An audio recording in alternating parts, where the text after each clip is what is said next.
Adi ara. Tractor head pa rin ang gibati og ipahilot ay ayaw gumana ang chamber ng brake niya. Kabila lang daw na side ang gumana ayon sa driver. Tanggalin natin ang mga gulong dalawa para makita natin kung saan banda natin hilutin. Ayan, okay naman yung adjuster niya.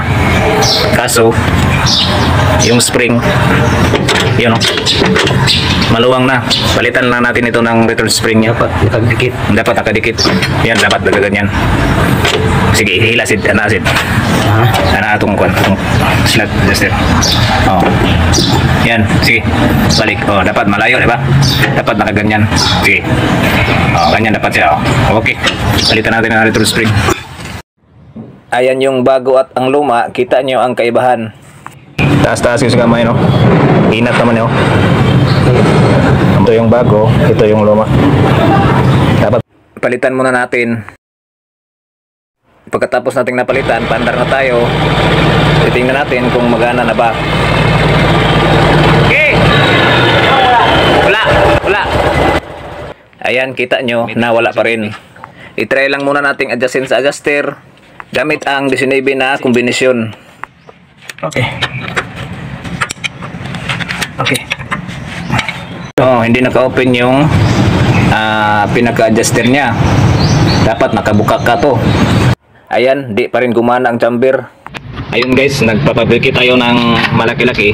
Nag-additional tayo ng round niya. Ito yung luma. Nag-additional tayo ng mga 6mm. Parang ganito. Ayan na. Malaki. Kasi makapal pa naman yung lining. Wala naman siyang problema. Doon sa brake drum niya, ayaw maglapat yung mga lining niya. Ang ginawa natin, nagpa-fabricate tayo ng roller. Yan, makapal na kaysa dati. Yan ang liit, oh. Hala, mauman ka ha. Hala, sige, kumbati. Titingnan natin to kung mag-okay ba. Naka-release na, oh. Release. Ayan, nakabira yung chamber niya. Maxi set, balik set. Okay, mapalo na yung chamber. At saka nakabuka ka na. Naka-maxi na siya, ibig sabihin okay na. Pinalitan lang natin ng return spring.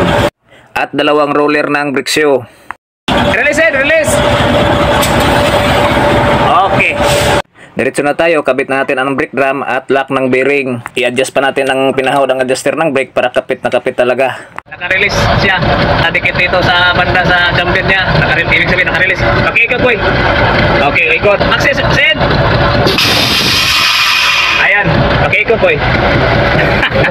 Hindi na maikot. Release, release it, release. Okay. Isa pa, Maxi. Isa pa. Okay, ikot boy. Okay na. Pwede na. Pagkatapos sa brake, weldingan na natin ang stepping violation kasi sabi ng driver, hapit siya nahulog. Nahulog, oy. Pagkatapos sa welding, atras sa bante na tayo, ayan, okay na. Di pa siya nag-brake, nihunong na. Nihunong, oy.